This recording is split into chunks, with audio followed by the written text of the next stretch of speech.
السلام عليكم ورحمة الله وبركاته، أخواتي حبيباتي بناتي. اليوم معكم دائما أختكم أم شهد من قناة أذواق. اليوم جبت لكم كفتة. الكفتة على طريقة صحابي الشرق.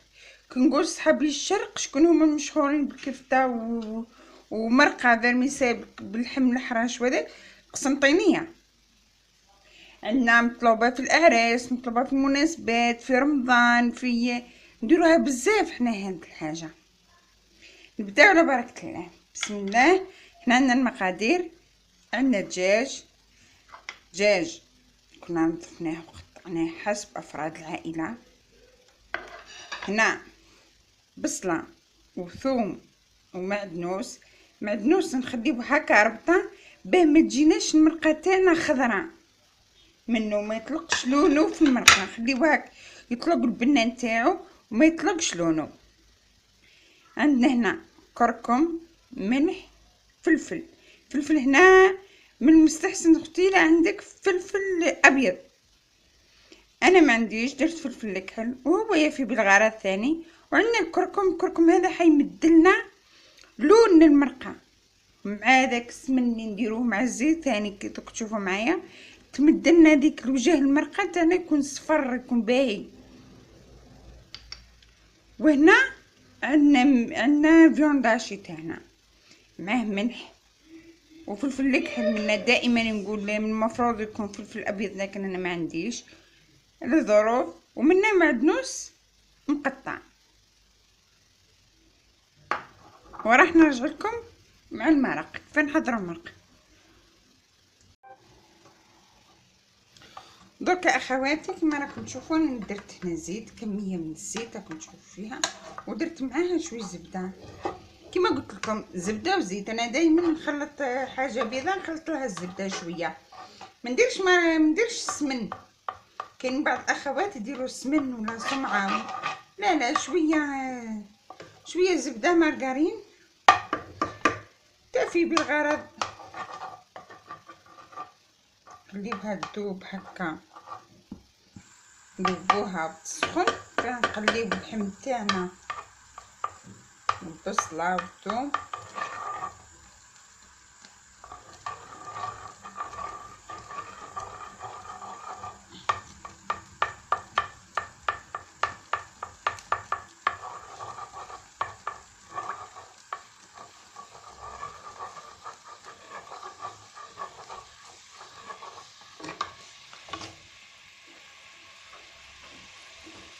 هاد الكفته حنا مطلوبه عندنا في الاعراس، نديروها في الاعراس، عندنا في المناسبات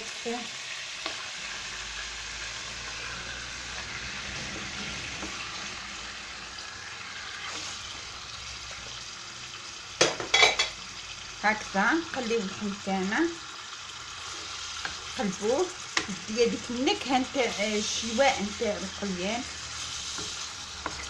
هكا تجي لاصوص تاعنا بنينه، من بعد تجي فيها ريحه الشوا تجي بنينه.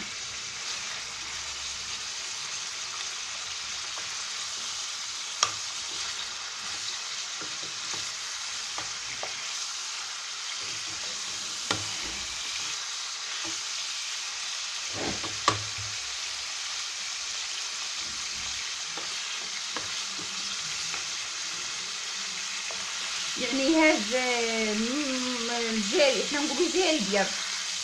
حنا من الشرق نقولوا جاري ابيض، ما نقولوش كفته ولا.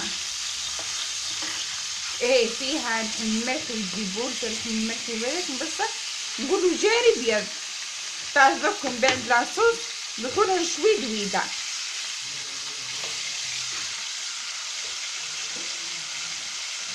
امين جيبي مو السكر.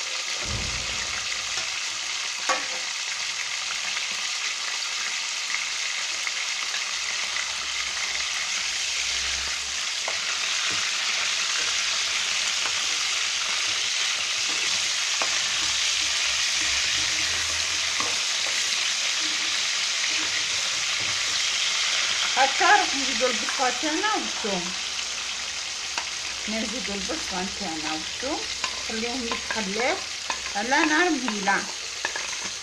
هي الاساس الكل في هذيك التقريه تاع الدواوات، كي نقليو الدواوات تاعنا كل ما صبرنا الدواوات تاعنا وقليناهم بعقلنا وخليناهم اللحم تشرب منهم وهما تشربوا من اللحم، راح تجي لاصوص تاعنا بنينه وراح تجي الطبخه تاعنا مليح.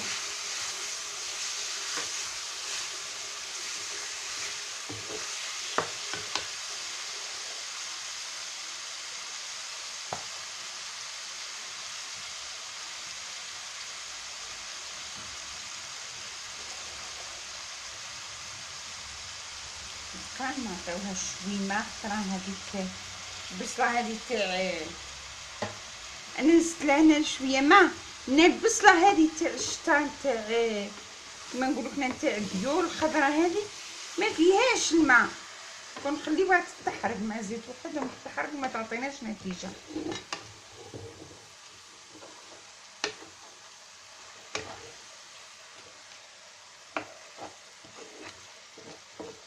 وهذا الطبق اخواتي صدقوني رائع رائع رائع. حنا في الشرق مش متاح لنا نديروه يوميا ولا ساعات هكا تاع مناسبات تاع نفحات تاع سخفه نبدي ديرو.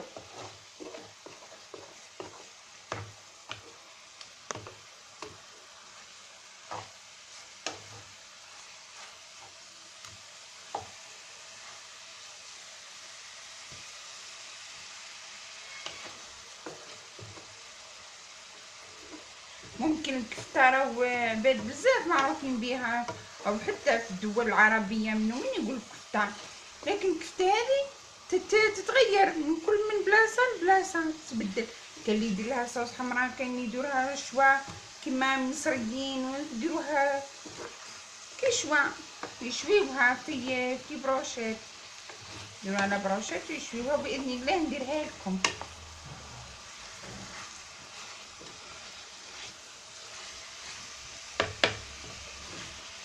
ولو مش حنتحصلوا ممكن على ذوقكم هما ولا، لكن شويه قربوا اذواق وثقافاتنا. وحنا عندنا في الشرق هذه نقولوها كفته، جاري بيض بالكفته. راح من بعد ندخلوا البرميسان. شتو اخواتي هنا البصله كي بدات تطلق روحها بدات تتعسل.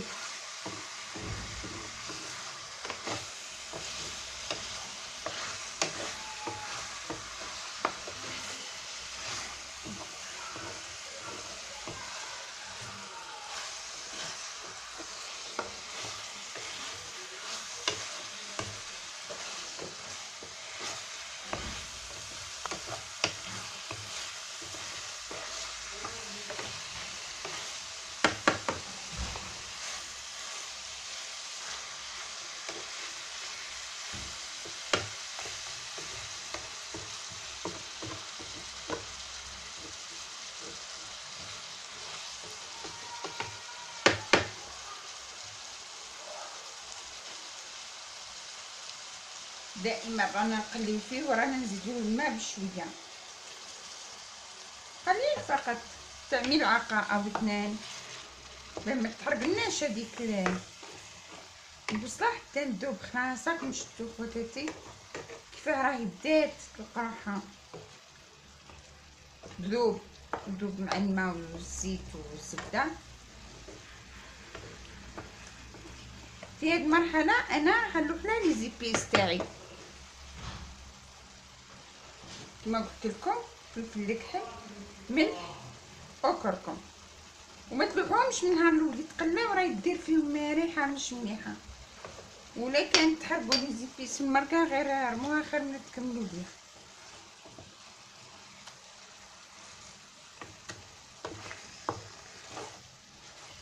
شوفوا الكركم كي دوك يعطيها اللون هذاك اصفر. ونعرفوا الكركم ثاني عنده فوائد صحيه وهو يدفي.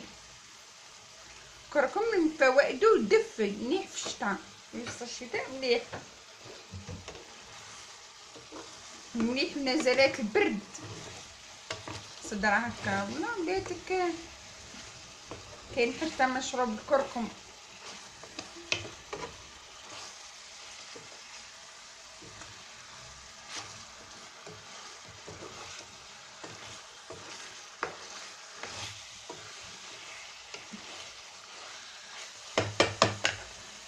والله يا ريتكم معايا وتشموا ريحتها. اكيد على بالي بيكم بلي راح نطبقوا الوصفه وتشموا ريحتها. اخواتنا في الشرق هنا في جهتنا راهم يعرفوها مليح هذا الرائحه نتاعها. الدجاج يتقلى بالدواوات و ليزيبيس تاعو.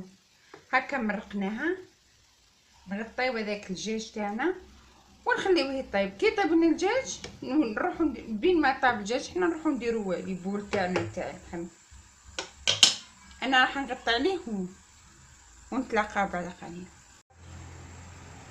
هاي اخواتي المرقه تاعنا احنا دركا مرقناها. نسيت ما درتش هذا كنقولوا هذا الربطه تاع المعدنوس. ديروها هاك معاه وتخليوها تغلي تمد الذوق بعد ما تمدناش اللون لانه ما قصيناهاش ولا فتتناها. ونغلقوا عليه هاك بهذا الشكل ونخليه حتى يطيب الدجاج.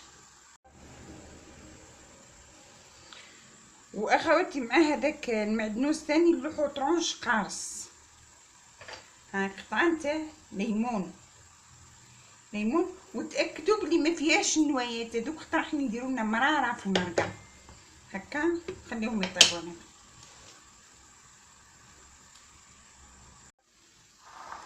هنا اخواتي الكريمات عندنا الفيونداشي تاعنا كما راكم تشوفوا. فيونداشي مع الفلفل الكحل والملح والمعدنوس. حنا واش حنديروا دركا رايحين نعجنوه مع بعض. هنا رايحين نعجنوه ثاني مع الزبده. هذه هي حاجه جديده نلفت لكم انتباهكم ليها. اللحم بيونداش تاعنا رايحين نعجنوه بالزبده وكنديروا له هكاك العظمه برك ونعجنوه. كي نطيبوه راح يجينا كيف نقولوا شاعث ولا قاسي، يجي يابس. كي ناكلو اللحم تاعنا يجي يابس، لكن كي نديروا قليل من الزبده ونعجنوه مليح نعجنوه مليح راح تجينا الحبه تاعنا رطبه. وكي ناكلوها تجي طريه، يجي اللحم طري. انا راح ندير انا وياكم بركا هكا قطعه او اثنين كيما هكا زبده.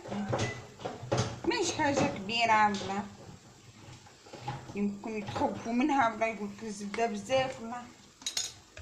هاي دائما انا نستعمل زبده ماني راهي رائعه في كل شيء حقيقه. وهكا اخواتي انا راح نعجن دوك بيدي هكا.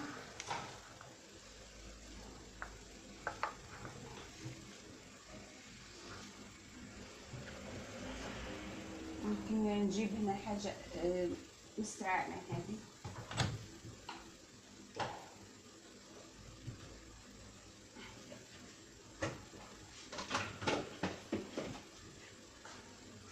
عندي بورتمونجي هذا يدير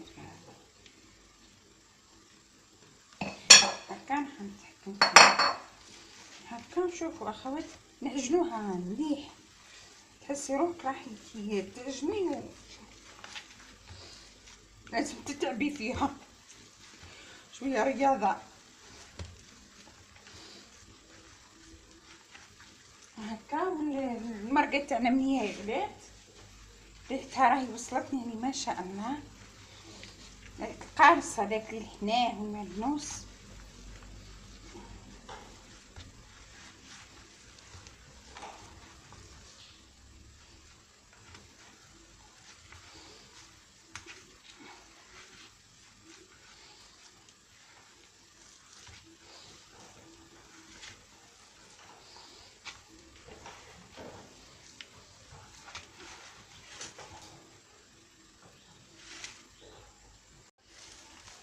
انا اللحم هنا راني نعجن فيه ونعاود، ودوك بعد قليل نعتهولكم كيفاه نحضروا دي بول.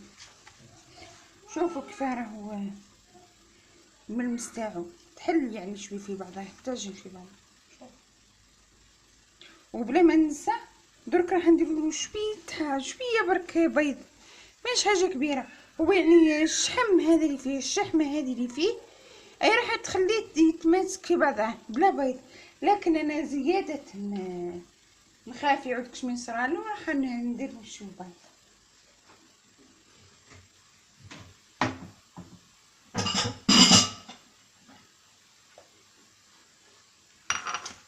هنا عندي بيضه كسرناها،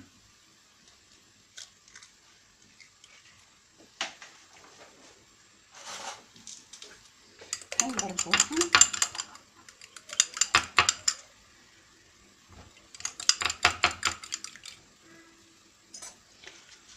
راح ندو شويه برك، مش بزاف، مش حاجه بزاف.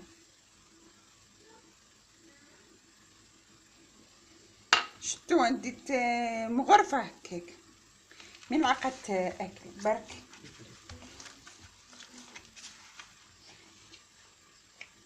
وراح نرجع لكم بعد ما نديرو ديبول، نزيد نعجنو مليح ونرجع لكم بعد ما نديرو ديبول. ها هي لينا لكم اخواتي المرقه تاعنا، اللحم تاعنا راهو طاب، وهذا الديبول تاعنا عفوا اخواتي، وهذا الديبول تاعنا بعد ما كملناهم. هنايا رايحين نروحو في المرقه. لاحظوا معايا هذه النقطه، ديبول ما رانيش قليتهم ولا، راهم اللحم هكاك مازال حي مازال خضر ماهوش طايب، راح نلوحهم يطيبوا في المرقه هكا. هما داك اللحم كي راح يطيب في المرقه راح يمد الذوق تاع اللحم بنين للمرقه، ويطيبوا لنا تاني ماهمش شاعتين ماهمش يابسين. هذه الغايه نتاع العروسات تاع اليوم اللي راني نمد لكم فيها. لكن الغاشي كله يعرف الكفته كيف راهي تجي، بصح هذه النقطه مش العباد الكل يعرفوها، ونحبكم تهزوها من عندي وطبقوها، وراح تلقاو ان شاء الله راح تلقاو رضا منها معاها. اولا باش ندير انا راح نحي هذيك معدنوس بعد الماء غلينا، هاكا هو حنحيه.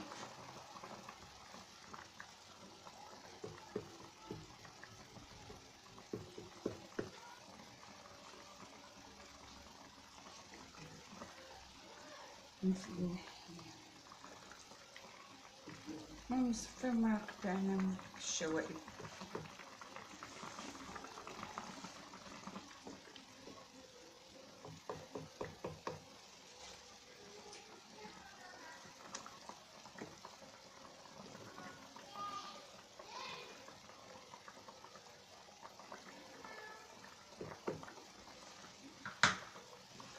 مفهومش هذاك تاع القارص.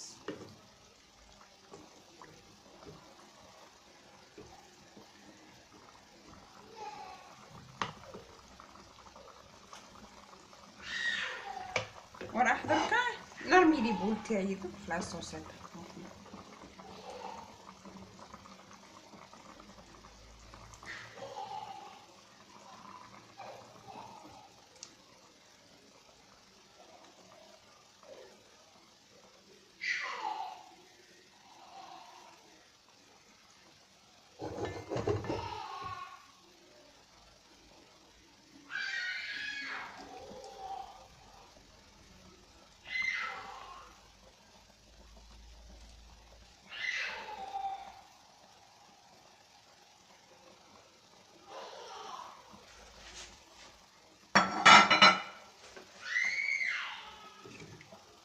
يعني هذه الطريقه راهي مليحه بزاف، نشتي نديرها دائما. ما تكثرولهاش في هذه المرحله، ما تكثروش بالتحريك. كما راكم تشوفوا انا راني نهز في القدر الكل، نخليها تغلي، نغلق عليها، نخلي اللحم يدي مبنت لي بولادوك يديو مبنت المرقه والدجاج، والمرقة تدي بنت اللحم ثاني مع الدجاج. وراح نرجع لكم ان شاء الله نشوفوها في صحن التقديم. ها يا اخواتي تاعنا الجري تاعنا داك راهو يغلي، لي بول تاعنا راح نطابو ما شاء الله عليهم. دركا واش راح نزيد لهم كميه من الفيرميسيل او الدويده، ماش بزاف لكن شعرات تاع الدويده نزيدوهم هكا ونغلقوا عليها ونخليوها طيب. تزيد واحد 5 دقائق وصاي تسجلنا، وهذا مكان هذا ما فيها، وراح نرجع لكم ان شاء الله من بعد. ها هو اخواتي بنات الطبق تاعنا راه جاهز. هذا هو اهل الشرق يقولوا له جاري بيض فيرميسيل بلي بول تاع الفيونداشي والدجاج، هكا يجي هذا الجاري. المهم انا جيت له هنا باه نشبحو شويه معدنوس مقطع، اللي هي الذوق تاع المعدنوس يتواتى بزاف مع المرقه بيضاء وصوص ليمون قارص هكا اخواتي هكا. ويختلفوا كاينين اطباق اخرى تشبه لهذا الطبق لكن ماهيش نفسه. مثلا عندنا طاجين شوا ثاني دار تقريبا كيما هكا بنفس المكونات لكن بطريقه اخرى، وباذن الله راح نديره لكم في فرصه قادمه. اذا اخواتي عجبكم هذا الفيديو وعجبتكم الوصفه تاع نهار اليوم، ما عليكم غير تشتركوا في قناتي قناه اذواق UTV وما تحرمونيش من ردودكم واجاباتكم اخواتي، واي استفسار دائما نقول لكم خليوا لي في الردود، وانا في الخدمه راح نعاونكم وراح نجاوب على اسئلتكم باذن الله. والسلام عليكم ورحمه الله وبركاته.